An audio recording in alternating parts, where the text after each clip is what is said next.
Hello friends, हमारे YouTube channel पर आप सबका स्वागत है। जय श्री राम।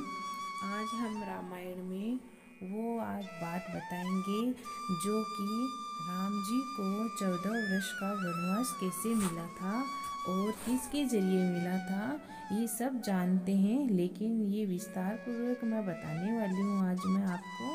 पूरी तरह मेरे चैनल में बने रहने के लिए आप मेरे चैनल को सब्सक्राइब कर लो और पूरा वीडियो ज़रूर देखा करो, एंड तक बीच में बंद मत किया करो, नहीं तो क्या है कि श्री राम भगवान आप पर नाराज हो जाएंगे। तो इस प्रकार जैसे कि रानी कैकेयी के मंत्रा नाम की एक दासी थी जो उनके पीहर से उनके साथ आई हुई थी। अभिषेक के एक दिन पहले नगर की शोभा देखने वह कैकेयी के कांतमान महल की छत पर जा चढ़कर उन्होंने देखा, सारी पूरी ध्वजा पताकाओं से सुशोभित है। मार्गों पर जल का छिड़काव किया जा रहा है। नगर अत्यंत हर्ष से भरा हुआ मनुष्य से परिपूर्ण है। उसने श्री राम की दाई से पूछा, आज माता कौशल्या किस अभीष्ट मनोरथ के साधन में तत्पर होकर अत्यंत हर्ष से लोगों को धन बांट रही है। श्री राम की दाई ने कहा, कुब्जे, कल महाराज दशरथ पुण्य नक्षत्र में श्री रघुनंदन श्री राम को युवराज के पद पर आसन करेंगे। वह क्रोध से जलती हुई कैकेयी के पास जाकर बोली, उठो, क्यों सो रही हो? तुम पर बड़ी भारी विपत्ति का पहाड़ टूटने वाला है। तुम्हारे महान विनाश का कार्य आरंभ हो गया है। कल महाराज श्री राम को युवराज के पद पर अभिषेक कर देंगे। इस राज्य पर श्री राम और भरत का सम्मान अधिकार है। भला सोत का पुत्र सोतली माँ के लिए कैसे सद्भावना रख सकता है? और जब श्री राम चंद्र राजा बने जाएंगे तब उनके बाद उनका ही पुत्र राजा होगा। ये दूर रहने के कारण ही महाराज का भरत पर सौहार्द उत्पन्न नहीं हो सका। मैं चाहती हूँ कि श्री राम महाराज के राजमहल से सीधे वन चले जाए। तुम ऐसी युक्ति सोचो जिससे भरत का राज्य और श्री राम को वनवास प्राप्त हो। मंत्रा के ऐसा कहने पर कैकेयी का हृदय क्रोध से जलने लगा और वह दीर्घ निश्वास छोड़कर बोली, कुब्जे, मैं शीघ्र ही श्री राम को वन भेज दूंगी और भरत को युवराज पद पर अभिषेक होगा, परंतु यह किस प्रकार होगा इसकी मंत्रणा दे। महारानी, आप दशरथ की सबसे प्रिय रानी हो।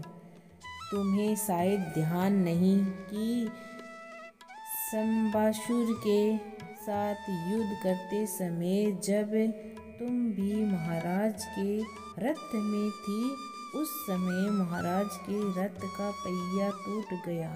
तुमने अपनी शक्ति से राजा का रथ संभाला था, इसी कारण राजा की जान बची और उन्हें विजय प्राप्त हुई। इससे संतुष्ट हो महाराजा ने तुम्हें 2 वर दिए थे। तुमने इस वरों को महाराज के पास ही धरोहर के रूप में छोड़ रखा है।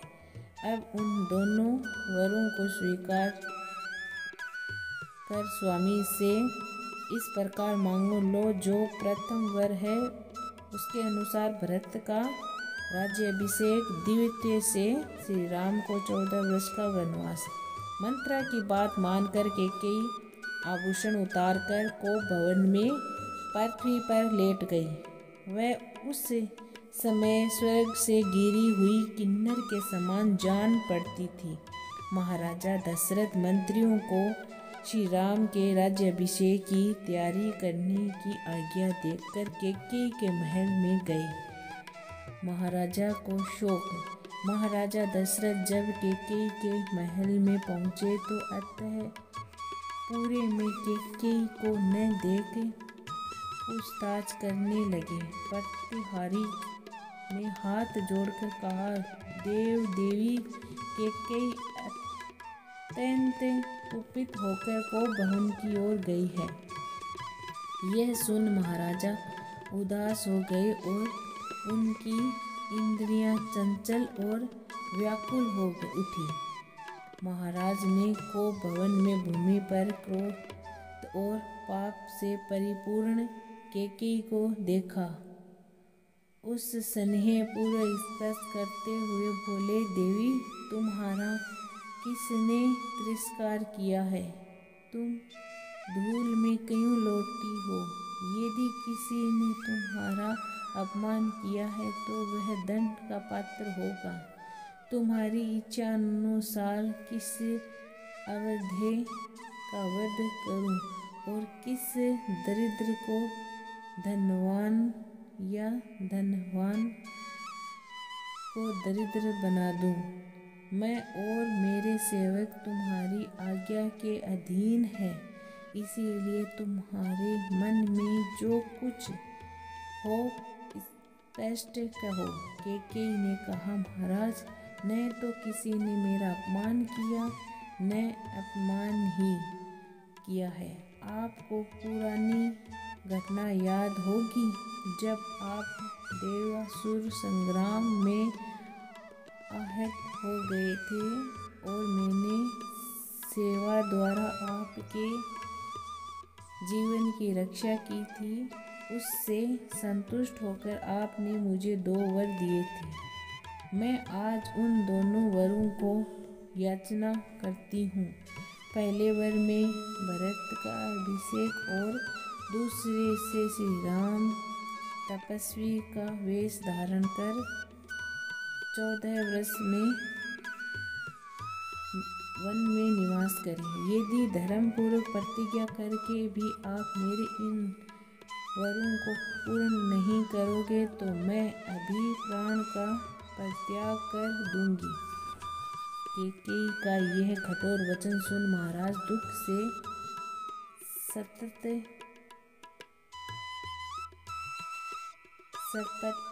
और चिंतित हो गए और अत्यधिक कसमस्त शोक के कारण मूर्छित हो गए। जब उन्हें चेत हुआ तब वे दुख से भरकर शोक पूर्वक बोले, दयाहीन कुल का विनाश करने वाली कैकेयी, बताओ मैंने अथवा श्री राम ने तुम्हारा क्या बिगाड़ा था? श्री राम तो तुम्हारे साथ सदा माता का बर्ताव करता है, फिर तुम उनका अनिष्ट क्यों करना चाहती हो? सारा जगत श्री राम के गुणों की प्रशंसा करता है, अतः किस अपराध के कारण उनको त्याग दूं? मैं कौशल्या और सुमित्रा को छोड़ सकता हूँ, किंतु अपने प्राण स्वरूप पितृभक्त श्री राम को नहीं छोड़ूंगा।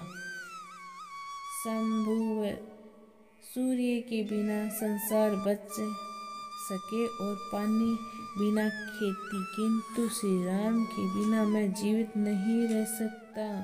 मैं तुम्हारे प्रथम वर के अनुसार भरत का राज्याभिषेक कर दूंगा, किंतु श्री राम को मैं तुम्हें सब कुछ दे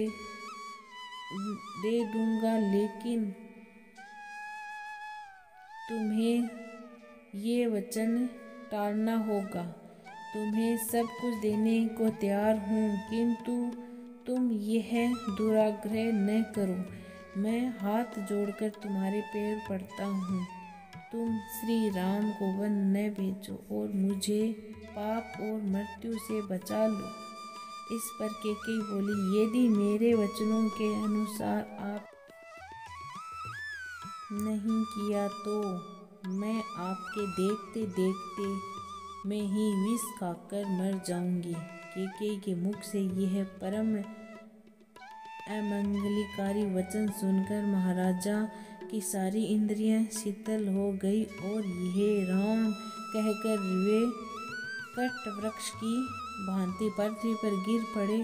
जब उन्हें पुनः ज्ञान हुआ तब वो बोले, तुम इस पापपूर्ण विचार से विरत हो जाओ। श्री राम के बिना भरत किसी तरह राज्य स्वीकार नहीं करेंगे। कौशल्या सुमित्रा तीनों पुत्रों को मेरे साथ शोक में डालकर तुम्हें कैसे सुख होगा। श्री राम के वन गमन के पश्चात मेरी मृत्यु हो जाने पर तुम विधवा होकर भरत के साथ क्या अयोध्या का राज्य कर सकोगी। महाराज कैकेयी के चरण छूना चाहते थे किंतु मूर्छित होकर पृथ्वी पर गिर पड़े। उस समय वे देवलोक से भ्रष्ट हुए राजा ययाति के समान जान पड़ते थे। उनके होश में आने पर अनर्थ की मूर्ति कैकेयी बोली, महाराज आप तो गर्व से सदा कहा करते थे कि मैं सत्यवादी और दृढ़ प्रतिज्ञ हूँ, अतः मुझे दिए हुए वरों को पूर्ण क्यों नहीं करते। दशरथ ने गहरी व्यवस्था से स्वर में कहा, ओ नीच भार्या, तू मेरी शत्रु है।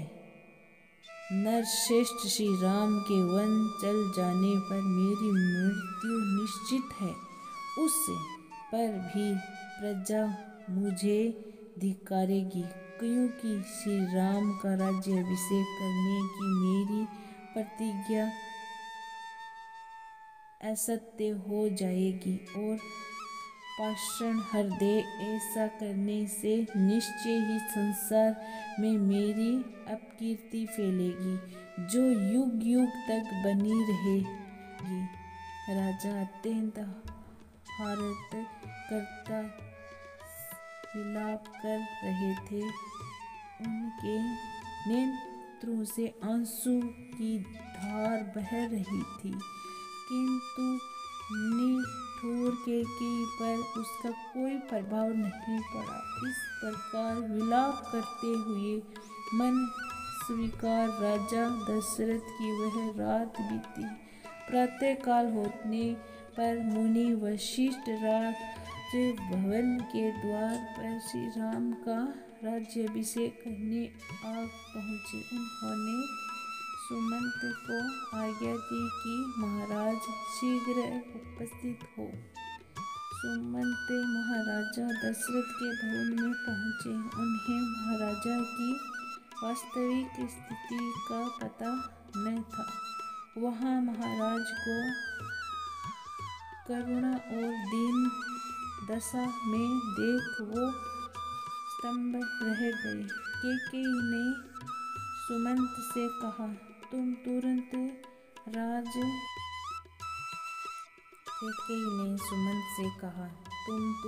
राजकुमार श्री राम को यहाँ बुला लाओ। श्री राम का राजमहल में जाना। महारानी कैकेयी की आज्ञा शिरोधार्य कर सुमंत श्री राम के भवन में प्रवेश किया। सारा भवन शरद ऋतु के बदलाव की भांति श्वेत कांति से युक्त, दीप्तमान और शोभायमान था। सुमंत ने श्री राम को विनती भाव से प्रणाम किया और कहा, इस समय रानी कैकेयी के साथ महाराजा दशरथ आपको देखना चाहते हैं, वहाँ शीघ्र चलिए। श्री राम ने सीता का सम्मान करते हुए उनसे